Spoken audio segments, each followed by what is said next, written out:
We never sit down here, even if we go just step by step, the things that we've been told, to be like, actually, is that true?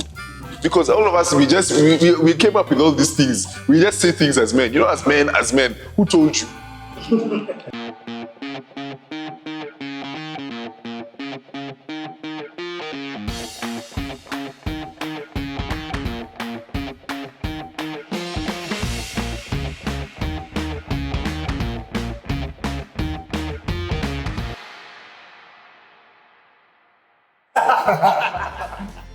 So we've been looking forward to this conversation for a while. It's funny because every time we plan to have this conversation, it doesn't happen. But I'm glad, it's our first all-guy panel. But every time we plan to have this conversation, it's interesting because there's always something in the news about a Jama who's taken his life. Someone who's, committed suicide or whatnot. And it's interesting, because, and we're talking about it before, about the stats. And what the stats tell us is that, what does it say? That three out of 4 suicides are male. 3 out of every 4 suicides are male. But the interesting thing that, for me, I guess counters that is that they say that of everyone who goes for therapy or things like that, 3 out of 4 of them are women. So I find that interesting, and I'm just like, okay, so 75% of the people who go for therapy are women, but 75% of the guys who die by, at their own hand are men. What's going on there? Like, what's the? There's no problem. It's not a problem. What is it? We're just solving problems differently. Some people go talk. Some people leave the problem, like it's just 75% leave the problem, 75% talk about the problem. This week's takeout is provided by Wings, an American-styled restaurant serving up the tastiest wings this side of the Sahara.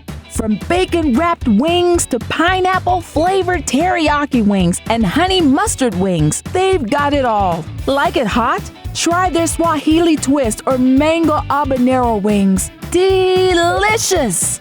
Wings Kenya also serve up classic burgers and ribs and have a delightful kiddies corner as well. Try Wings today. They are located at Westfield Mall in Lavington and are open from 11 a.m. to 1 a.m. Let me ask a question. Who here has gone for therapy? I have. Okay, who here went for therapy before that was the last option? As in, you were like, you know what, let me, not because now, as in, drama had hit and it was the last option. Like you're just in the regular nini of life. Yeah, why would you go for that therapy in the regular nini of life? Cycle of life. The name therapy, already in its definition, means there's a problem that you're solving. Yeah. So it's like physiotherapy. You have a problem with your muscle, you go for physiotherapy. It's therapy. So I can't go for therapy. So did you go for therapy? I went for therapy because things had hit the fan. However, my wife is a psychologist. So what my wife regularly does... Was she the cause of the problem? I'm just checking. The pre. Not my wife. Are we editing that part of the video? Keep that. No, my wife wasn't the cause of the problem. But one thing that she advocates, my wife goes for therapy every 2 weeks. Every 2 weeks? Yes. Okay, of course, because you're a therapist. The nature of our work. Yeah. But it's just, a therapist's job is not per se it's just to explain why you are the way. When I went for therapy, for example, I was very shocked about the things that I found out about myself. You get? And I was like, what had stopped me from going for therapy at any moment of time? You get? So we could have told you your issues, but now we know it's just like could have come to us for free. So, but it's a good question for the guys who've gone for therapy. Was it something that you go for willingly, or does life kind of push you into the space? So let me also just jump. I went for therapy, but I didn't know it was therapy. Let me hear this. So this is quite a interesting story. So there was this girl that I was dating. Had to be.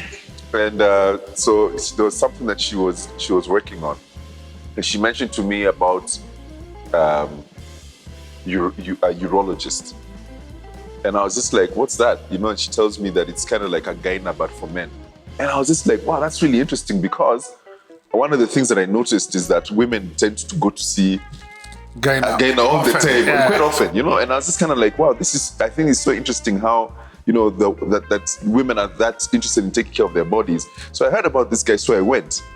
So me and my thoughts are thinking, now I'm going to go and he's going to go and check my vital organs, right? And I ended up having this, right? Exactly. So I sit there and I end up having this. I mean, it was literally a therapy session. And it was one of the most incredible experiences of my life. Just because there's so many things that he was telling me that I was just like, how come no one has ever told me this? You know, these are the things that he was telling me I imagined I should have learned when I was 9 years old. So for example, things like, one of the things that he told me is that, you know, THIMBA, you don't realize that, you know, physiologically, men and women are equally emotional. It's only that we've been cultured to think that women are more emotional than men, right? But and I mean, you know, when I heard that, it brought so much to, I realized that there's so many things that I'm very emotional about that to me felt like I shouldn't be like that. But the thing, what he was telling me is that actually, as a doctor, I'm telling you, it's okay for you to be emotional.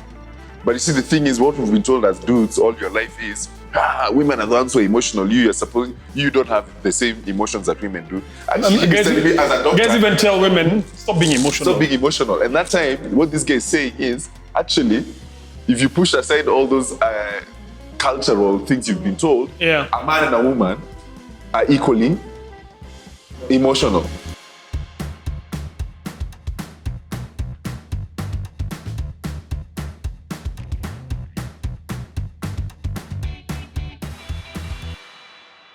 Let me ask, when this thing for boys don't cry, you know, for a man unajikaza kiume, is that inherently male, part of our DNA, or is that socialization? I think to be honest, I think it's socialization. However, also just to kind of put it a bit further, I actually, you know, you judge a tree by its fruit, right? What we see in the fruit is that a lot of guys have issues. But the problem is, we never question the tree. We never question the information, the input. You get what I'm saying? We never sit down here, even if we go just step by step, the things that we've been told, to be like, actually, is that true? Because all of us, we came up with all these things. We just say things as men. You know, as men, who told you? Do you get what I'm saying? But the reality is, there's someone who told us, right? But how come we never come back to question the source? Because all we do is question the fruit, right? But we never question the source. All this information where we were brought up about, you know, as a man, you're supposed to provide for. So meaning, yes, we all agree, but can we investigate all these different notions that were given to us as what it means to be a man? And question, is it true or false? Just even have a discussion out of it, because I suspect a lot of the fruit that we are seeing hasn't come from nowhere. Because if it's evident in a lot of dudes, it means that the input, like a poison tree. There's a poison tree. There must have been some input that has resulted in this output. I think my sort of thought about it is that there's stuff I've been sort of researching and reading, and it says there are a lot of things that we do today which were useful for us many years ago. So maybe there was a time when the man was the one going to fight, he was going to hunt, and at that point when you get hurt, you don't leave the prey, because it means now everybody goes hungry. You tape your leg, whatever you need to do, and chase the animal and come and sort yourself later. So that, I guess, it was then. But as you said, now no one is asking, is it still relevant now? And I was actually going to say a very similar thing, because you have to realize that in our culture, we've gone through a traditional culture than a traditional culture that was disrupted by colonialism. And that's interesting. And colonialism changed what masculinity became. Yep. Oh, man. Colonialism Changed masculinity, the definition of masculinity. Hey, brah. There you go. Your prophecy. Thank you. So, but a man had to now go fight, maybe a battle he had never fought before. A man had to go work in places he had never had to work before. Yeah. Showing of weakness was maybe even not about women. It could have been about the colonialist. You know, you don't want to show the colonialist weakness. So a boy who grows up in that transition, the narrative he'll hear is very different from what his grandfather had when there was peace and there was no colonialism. And then now you get into a time where our fathers and maybe our grandfathers, and now our grandfathers are first generation workers, you know, in a free Kenya, but they work away from home and, you know, so you have these historical events that are constantly shifting what the narrative is. And so today, and I'm just speaking from what the two of you have said, that tree, that poisoned tree, has been poisoned by so many things, and some of it was survival.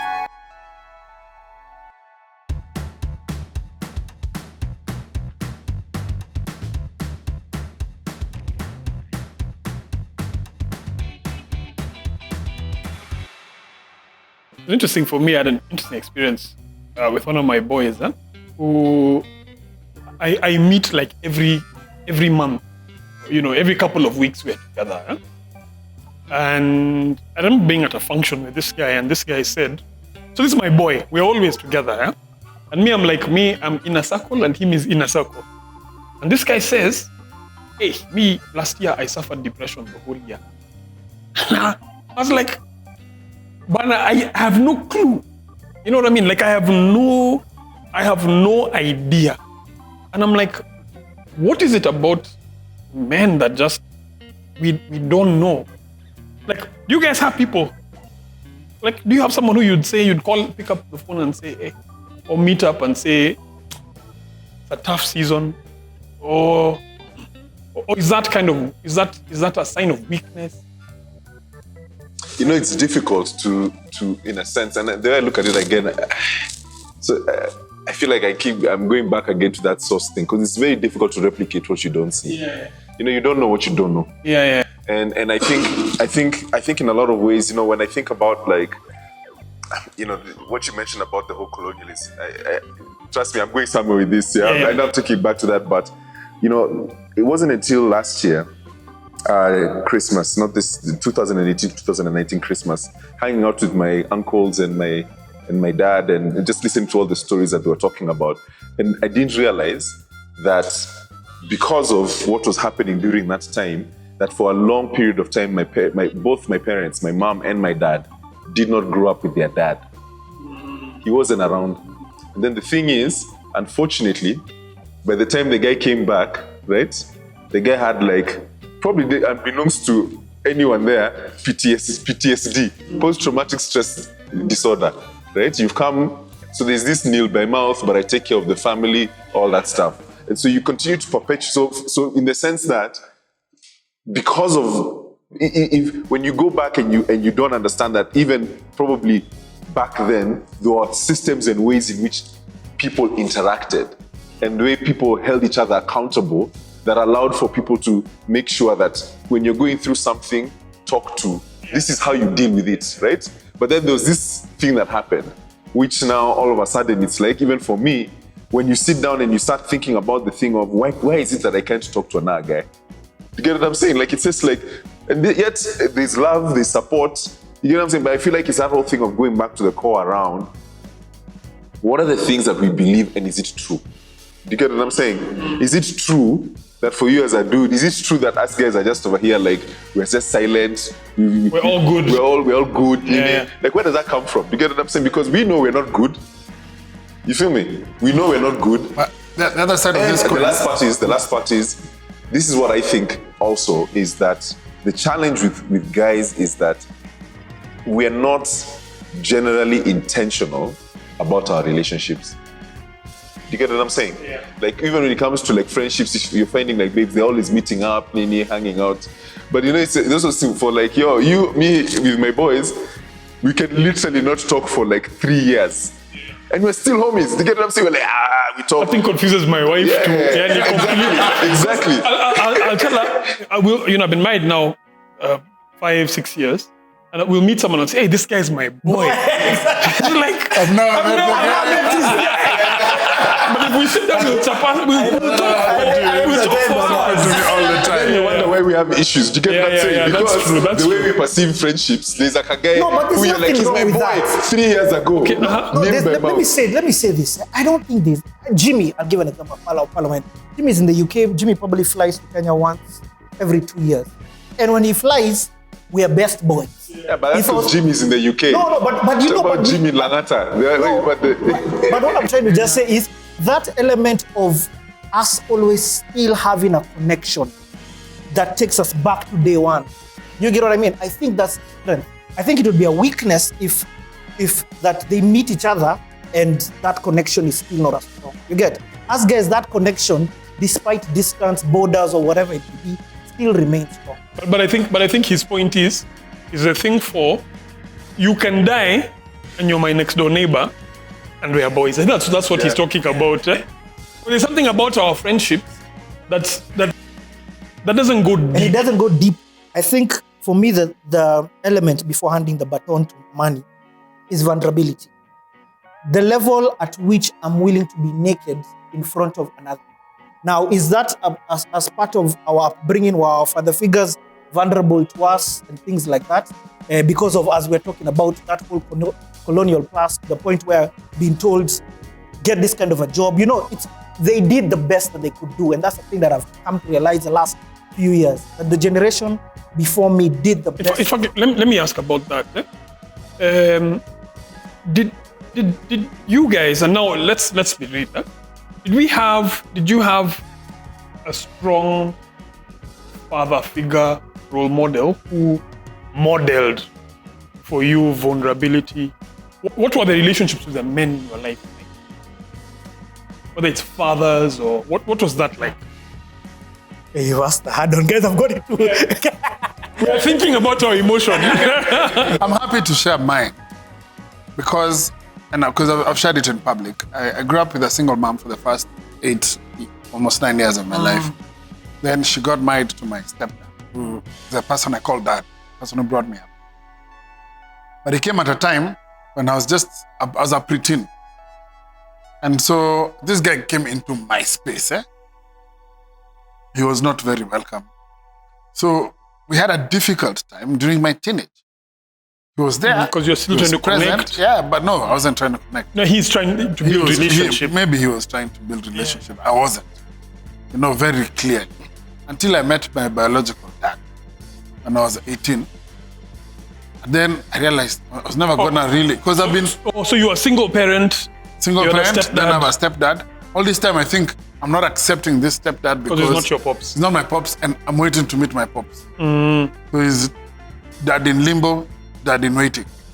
Then dad in waiting shows up, and he's a great guy. He's a fantastic human being, but he has another family, and that seems to be his priority at the time. And so now, as an adult, I sort of make the decision, but I have a dad at home that I can make a connection with, now that this one hasn't, in a sense, worked out. And so it's in my adult life that I've built a relationship with him. So did any of them model vulnerability for you? None. But you had no context. At what point? You had no... Tosh, did you have anyone for you who modeled, or what was that like? Whether it's with your father or with men? First, I have to say, I've done a podcast with Tosh and his dad. The two of them? The two of them. Okay. Which is quite a listen. Let me just plug that. Yeah, I know. Give it Living Truthfully. Guys, check out Living Truthfully podcast on what platform? On Apple, Google Podcasts, Castbox, and 9 of them. Go look for them. We're editing that out. No, I'm kidding. I think my father started to show some level of vulnerability probably when I was getting into my 18, as you said, about 18, living in high school. And he had been out to the US. I think he had gone through certain changes, made certain decisions about things he wanted, I guess, about his life. And he came back, and you know how you almost see somebody you feel there are certain things that he's gone through a 180. And it was a very interesting, it was interesting to see him in that light, things that he's just started to do. So some of them it's like a shock to the system. Suddenly he wants to hug you, he wants to, what's this? We don't do it like this. It's not how we used to roll. But I think over time, it's gotten easier. Maybe part of what helped me is that there was a time when the church that I was attending at the time, Nairobi Chapel, decided to go to do what is called a counseling course. And you were just told, come and learn how to counsel people. So, but interesting, it was a counsel. You was getting counseled because you do stuff with guys around, and I think as part of that process, they sort of help you. I realized there were certain things that, and I think you remember, I shared about it, that there were certain things that were, and that stood in the way. They're like an elephant in the room where my father and myself were concerned relationally. So we went and had a chat, and we spoke and we dealt with the issues. I think they say that's the first time I saw first and maybe last time I've seen my father break down. But I think it also was, I think that happened, gave me some level of permission to say it's okay. There are times things come that you really just have to, you don't have to hold your emotions in check. So I think I would say that has been useful in terms of just, for me, helping me to be. For me, when I think about, so I'm similar to AMANI in that I grew up single parent. Until maybe my teens is when I think I remember cognitively meeting my dad and him trying to develop a relationship with me. Yeah? Unlike you, I was quite eager for it. But I think at that point, he just didn't know, like, what does this mean? What does this mean for us? Eh? And, it was interesting for me because just as I was trying to develop the relationship, he got sick, like terminally ill. And I remember one day, my pops was literally on his deathbed, like literally. But I remember coming to the hospital and his siblings were outside, like planning. So when he dies, this is what we're going to do. And I remember going in and, my dad held my hand. He couldn't see very clearly, he could barely speak. And he said to me, I found this so interesting. Eh? He said to me, tell your brothers, I'm sorry. That's all he told me. And I think there's like a telepathy there, for I understand what he's saying. But it's only much later that it occurred to me, and I thought to myself, dude, I'm right here. Like, tell your brothers. I'm like, okay, you weren't there for me also, eh? And I'm like, but I began to realize that was the level of vulnerability he could reach. That was all he knew. Yeah, like that's as far as he could go, but he didn't know how to look me in my face and say, dude, I'm sorry, I wasn't there. And it's, after he passed on and whatnot, when I began to process some of these things, and I was like, I wish he said to me. And I think for many people, we come from, a background where there's just no modeling. And I'm like, for the people here who are fathers, what does that mean for you? And how do you make sure that and for me, that's been one of my biggest fears, as a father, that I didn't see a father. I didn't see a father figure. And I don't know now with this kid what to do. I don't know what it means to be a father.